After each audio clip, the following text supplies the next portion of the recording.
Welcome to Tea Time. Today we have an incredible guest speaker, Lydiah Bosire, who will be talking today in the class, in the Leaders in Emerging Markets class, about Sustainable Development Goals of the United Nations and also the impact in Africa. So I will pass the word to the introduction to our speaker. Yeah, so today we are also joined with some students, starting with Anna Malai, then Camilo, and myself, Mukul. And now talking about the speaker itself, first of all, thank you so much for being here. A little about Lydiah. Lydiah has over 15 years of experience in international development and politics. Most recently, she served at the Department of Political Affairs of the Union Secretariat as the lead for the UN World Bank Partnership. She also co-founded a number of social impact initiatives. In addition to working at the World Bank, the Executive Office of the UN Secretary General, and the World Health Organization. In 2017, Lydiah founded the 8B Education Investments to provide affordable financing for African students going to global universities. Lydiah completed her doctorate in politics at the University of Oxford. She also holds additional degrees from Oxford and Cornell. Go for grad. Kenyan national, Lydiah spends a lot of her time in the Finger Lakes, where is a wine geek during her spare time. Thank you so much for joining us. Now I'll open it up to our students to ask questions. So, Lydiah, when I heard that you're visiting here, I went to the best place to find information about you, which is Google. And the first thing I found was your contribution in Ford Foundation and your work with inequality is, hashtag inequality is, towards funding for people in the developing nations. So can you talk more about your passion and how things are going in that front? So thank you so much, and I'm delighted to be here and to be back in Cornell in this context, and particularly delighted to be talking about education in Africa, but also broadly that is part of the Sustainable Development Goals, what needs to happen in order for African countries to prosper in the 21st century. To your question on the inequality is video, what the question Ford Foundation was seeking to answer is, what are the variety of ways in which inequality manifests itself? And for me, what the aspect of inequality that I care most about is the unequal access of African talent to tertiary education. The continent is the youngest in the world. Tertiary education is growing. The ambition, the policy ambition of Agenda 2063 of the African Union is to increase the gross enrollment rate of African students in tertiary education from the current single digits to upwards of 50% by 2063. That's tremendous growth. That is a very big opportunity. But we're struggling with access. We're struggling with quality. We're struggling with just university dorms and university rooms. And the area where I work in, we're struggling with African students who are brilliant getting into universities across the globe, but there is no financing mechanism to address that. So that's the angle at which I come into this story, and that's the story that I was telling at in the Ford Foundation Inequality is campaign. Great. So you talked about the trying out of funding for exceptionally talented students from Africa. Do you see a trend where it has been increasing for a period of time and then there was a sudden decline? Or do you think that there's not a trend of increasing at all and there needs to be work done to increase that funding? So the story has been different over time. In the 50s and 60s and perhaps even the 70s, there was a lot of government funding from the global north. So for example, one of our key supporters is the Africa America Institute, who are the oldest NGO in the US that has been supporting tertiary education in Africa. And they were channeling US government funding to African students coming to the US to advance their education. And in those early days, this was part of the nation building project. What has happened over time, of course, is that charity dollars have a lot of competing causes, and suddenly you're having to weigh a charity dollar going to the education of an African student at a tertiary level, or the education of African students at a much lower level, at the secondary, primary, or even literacy level, or to other issues like health and the nutrition and so on. And that is a weighing that nobody should have to do. What we are coming to the table with is saying charity dollars have done a tremendous amount. They cannot get us to scale. How do we use the market where the market can help us? And what that means is going to Cornell for a master's degree is something that a student would be willing to pay for if they had the means. Can we provide them the means to do so? There are other problems for which there is no market solution. There is no way the market can help solve, and nutrition, basic education. But my tertiary education in a global university is something for which there is a market solution. So what are we doing? What we are doing is saying, we know that student financing is available to students from all over the world, but for African students it's particularly costly because of a concern about risk. Can we use development financing tools to reduce the risk perception that lenders have towards African students in order to allow them to access the finance that a student from India or Bangladesh or Sri Lanka or elsewhere would receive to come and study here? So that's the proposition. Can we use de-risking tools that have been used in development finance in order to unlock more capital that can be available to African students going to global universities? An aspect of your question was, has the money been there and going up and down? Charity money has been there, and it is, as I said, competing with other causes. The big providers of those resources are reorienting their giving for a number of pragmatic reasons. Right now, the biggest provider of financing in this space is the MasterCard Foundation. Has a big scholars program that is very exciting.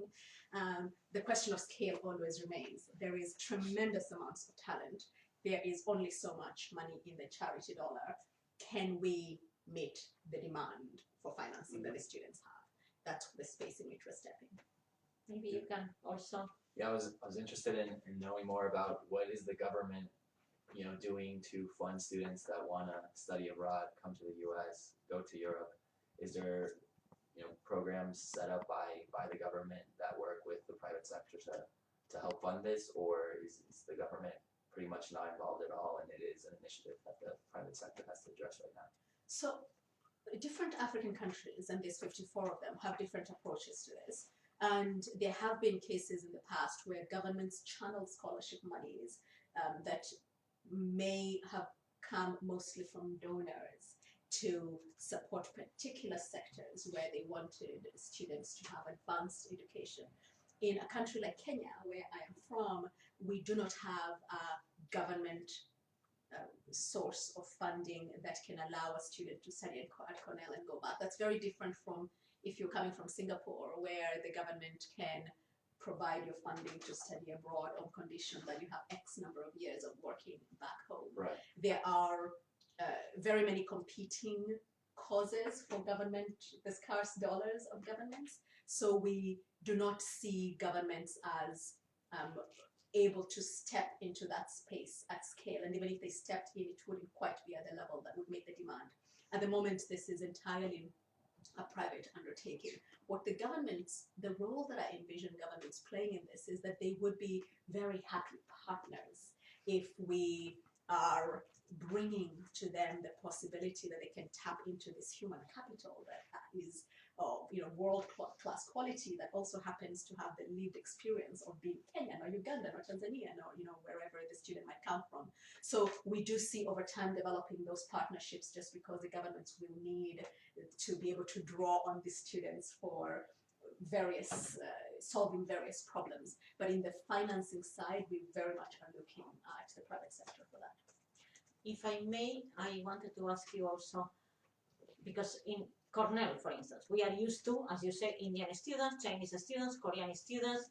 I am in a selection committee, so I know the lists of the best universities of those countries, so I have information to do the selection.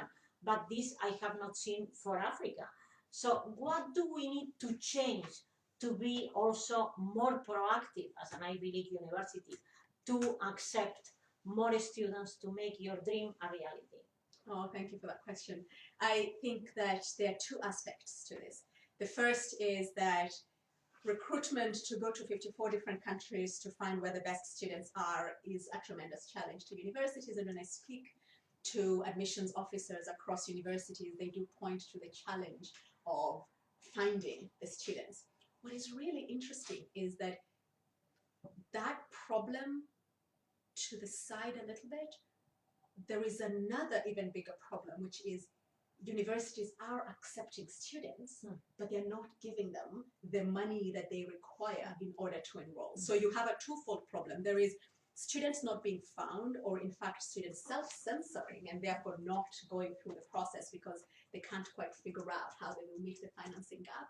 But there is a tremendous number of students. Our data suggests that up to 60% of the African students that are receiving offers from global universities right now are not able to enroll. So they go over all those hurdles of not being found, finally being found, figuring out how to pay for the GRE and everything else, and they get the offer and they are given a $20,000 scholarship and it costs $70,000 and their gap is too big, or they're given 70% of the scholarship and the remaining 30 is too much. So I feel like we can address this problem in bite-sized pieces.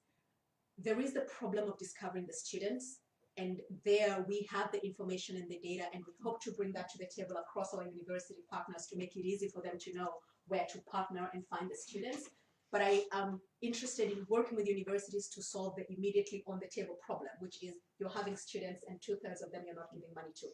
How do we ensure that we can reprogram or restructure the monies that you're giving to the students in a manner that can allow us to give to more?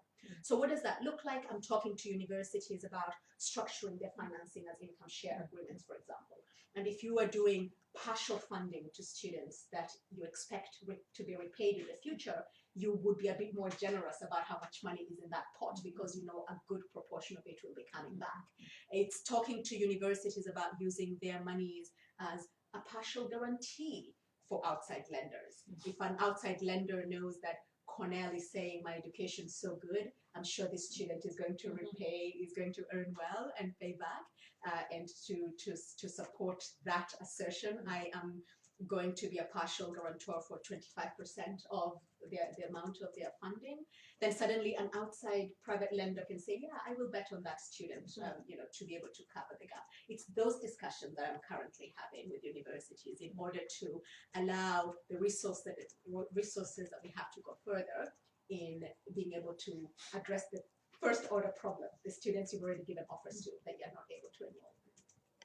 Any other question? I have a question, like outside, like kind of related to the income share agreement, or like, so you're seeing people get like 20% scholarships, let's say, right? Let's say 5 people get 20% scholarships. Do you think it's better to see one person, let's say, get a full ride than 5 people get 20% kind of tuition covered? Like, is that like an easier thing to basically get something, the whole goal is to get as many people in as possible that can afford and get like a proper education, right? A tertiary education. Would you rather see someone get a full ride and one person as opposed to seeing like 5, 10 students get like 20% and then they're not even able to go at that point either, regardless, right? Yeah, let me just add to this very interesting question that Brazil had a program to increase the number of students in tertiary education, and they had partially funded scholarships and fully funded scholarships. The partially funded failed, and then they moved, as you're suggesting, to either fully funded or no scholarship. So I think the question is very related to that. Yeah. So what do you think? Yeah, I mean, there is the ideal world and there is a real world, right? In the ideal world, we have full scholarships for everybody who qualifies to come to Cornell, and they get a full ride and they get educated. The real world is one of scarce resources where a student having a burden of covering 100% of the cost of education is more onerous than if they had to cover only 80% or only 50%. It is easier to find private sources of financing for the remaining than if you had to cover the whole amount. So what are we solving for? Are we solving for the comfort of one student or for scale? That's exactly what I was thinking. I'm inclined in the direction of scale. And the assumption there is that when you have partially funded students who are partially funded through a grant or a scholarship, then the amount they're going to have to look for is less. If you have only one student, you have only one student, and you have, at least for the African continent, the problem we still have today, which is, being the only African in a policy setting room, the first African, the only African, that doesn't solve the scale of problems we need solved. We need more, and what I'm suggesting is that we can bet on the Africans and we can unlock private financing at an affordable rate to get more Africans educated, but we need more stakeholders having skin in the game. The universities need to step in a little bit, the guarantors from philanthropy step in a little bit, and then the private lenders can, take on the rest of the slack. Yeah, so thank you very much, because that's a very interesting. Do you have one more question? Yeah, I was just wanting to know, how do you make this message appealing to private investors? Appealing. Yes. That's a hard one, and I think there are several reasons why it should be appealing. One is that for anybody who is looking at the demographic trend line of the African continent, it is an upward one that is very attractive for investors and others. And what should be exciting is that if we can figure out de-risking for these students, that's going to be a very big area of growth for such investors. But the trick to be able to get, I think, more and more interest there is to get the de-risking nailed down. And what we are saying is that there's nothing that we're pushing on the table that is rocket science. We are really taking tools that have been used in de-risking in the agricultural sector, or in a whole range of other sectors, and saying, let us use them in the student finance space in order to remove the concerns about risk that investors have. If you talk to me in a year, I will have a few, some more examples. Absolutely. But I think that's the story. Can we get the de-risking done? And can we message appropriately what a big opportunity this is? Because tertiary education on the African continent is a really big investment opportunity. So we're confident we can do that. So thank you very much with this very hopeful message. Let's finish and we wish you all the best of luck, because definitely we have in this university and in most of them in the US, again, tremendous population of foreign students, as I said, from China, India. We need more for Africa, because we need better educated elites for leading the next phase of development in Africa, and of course ethical, and of course elites that see the long term for the development of the continent, and we need to have them very well educated in all over the world, and definitely in these schools that are the best in the world. So thank you very much, and best of luck, Lydia, and thank you all for coming. Thank you. Thank you. Okay, thank you very much.